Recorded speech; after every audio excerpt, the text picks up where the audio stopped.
everyone, this is Helen from Modern Pepper. Thank you so much for joining me today. So today we'll be talking about what to do when you bring your store-bought kimchi.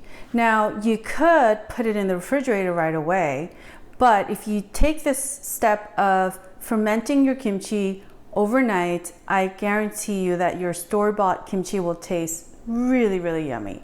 So this is what I do. When I bring my big jar of kimchi, and certainly many people buy the small jars, and it's the same process as well. When you bring it home, put it in a bowl and open your lid about halfway. And then you put it on your kitchen counter and let it rest for 10 hours to 12 hours max. Then when you taste that kimchi, it's just gonna be perfectly ripe. And I would not put it on the kitchen counter for more than 12 hours. So if you leave your kimchi out on the counter for more than 12 hours, then the kimchi will ferment a little too fast, and then therefore it will become too tangy too quickly. And we don't want to do that unless you consume your kimchi that quickly. Now, the next day, when you wake up to your store-bought kimchi that you left overnight, yes, the kitchen's gonna smell a little bit, and your kids or your roommates or your lover or spouse is gonna be like, wow, it's kind of stinking here. And that's okay.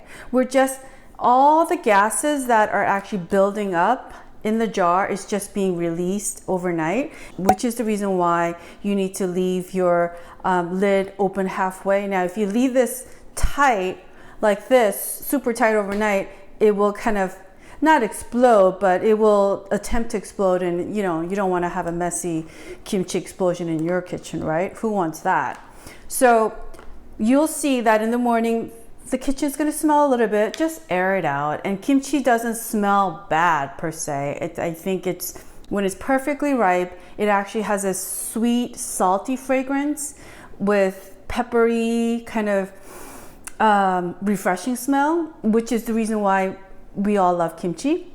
So next day when you wake up, you're gonna see that a lot of the juice, and I just want to show you, so a lot of the juice has released and spilled over overnight, and this part you just want to discard. Okay, now we're going to move on to how to store your store-bought kimchi. You could just take the jar of kimchi and put it in your refrigerator, but it will kind of overpower its odor and make your refrigerator smell stinky. So this is what I do when I bring my kimchi home. So now that it has fermented overnight, and one thing I also want to tell you, that when you buy your kimchi, if you can, buy your kimchi that's not cut, that's not pre-cut. So it looks like this.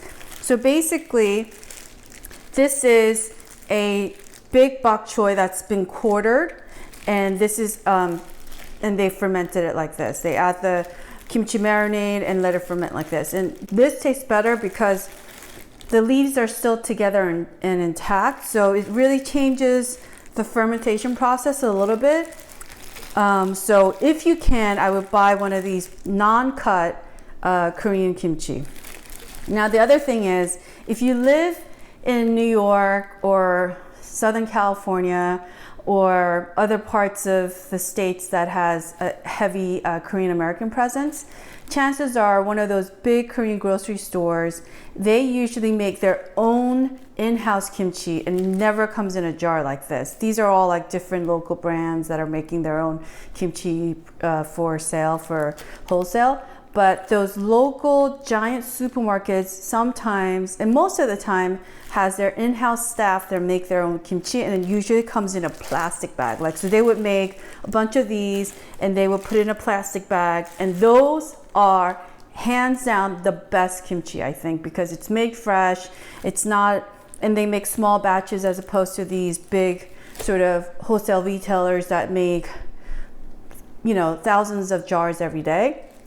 But store kimchi, of course, is still good. Kimchi in itself, there's at least 200 variations of Korean kimchi. So kimchi is not something that's just like one particular kind. It depends on the province. It also depends on what cabbage or different greens that they use, and also depends on how spicy they go to how mild, and and also some of them are white kimchi that is super, super delicious too. So when I bring this home, instead of taking my kimchi and putting it on the cutting board and then giving myself a project of cleaning my cutting board that has been marked with kimchi stain all over, instead of doing that, what I would do is take a large plate and I take kitchen scissors and I just cut the root end off like this. Now this part is just as good too. Don't discard it. What I do is then I cut into small little slivers like this.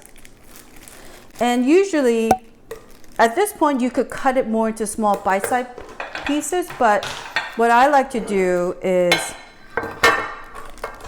sort of keep everything intact, the leaves intact, and the serving amount that I'm gonna consume, I just put it in a little Tupperware like this, and then I put the lid on it.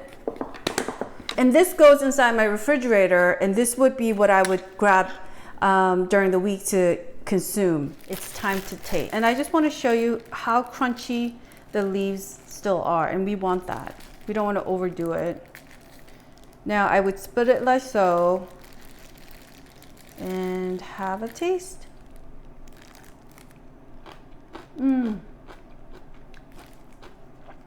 I'm sure you could hear the crunchy sound of the kimchi. It's a perfect amount of sort of this natural sugary taste that you get from the cabbage in itself. The amount of garlic and the pepper and just the perfect amount of slightly sourness, but it's not really, but it tastes more sweet because it's the fermentation process that we started by leaving it overnight on your kitchen counter. Somehow released all the sugars, the natural sugars of the cabbage. Perfectly balanced sweet taste, and I don't mean sugary sweet taste, just a natural sweet taste of the cabbage leaves with the garlic and the pepper and the saltiness. It is just so good. I could just eat this with rice all day. I know many of you could too. So now for the rest of the kimchi that's in this jar, instead of storing it in here, I would put it in an airlock container like this one.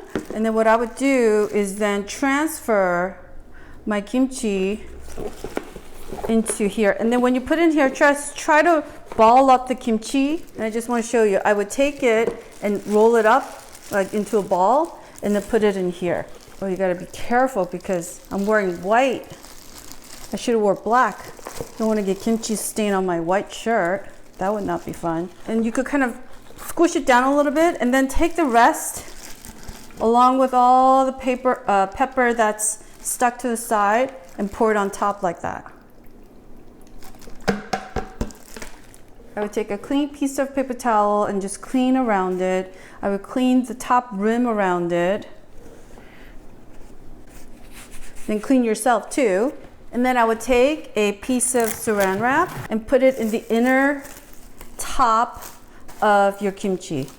Sort of as like a seal, like a second skin, and just press it down like so. And then you close it, and then you put your lid on it, and you know, if you happen to be lucky and have a second refrigerator in your house, then put that in there. Otherwise, find a space in your refrigerator at the way back, and then just tuck it away. And when you are done consuming your sort of daily, weekly portion of your kimchi, then refill it from here and put it back. And this is the best way to store it because kimchi in general, they like to ferment together as a group. They're not really meant to ferment separately. They're meant to be a family of kimchi sort of together, marinating in its own juices, and that's really the best way to store your store-bought kimchi. I hope you found this helpful, and if you enjoyed it, I would greatly appreciate a like on my YouTube channel, and I would greatly appreciate it if you would subscribe to my YouTube channel because we will be making loads and loads of Korean dishes using kimchi. And in addition to that, we will also be making loads and loads of non-traditional Korean dishes, one being Korean kimchi paella. We're going to make a paella dish using kimchi. So make sure to subscribe to my channel because I have new videos that I upload every Thursday, and I would love to continue cooking with you. Thank you for watching, and until next time, bye now.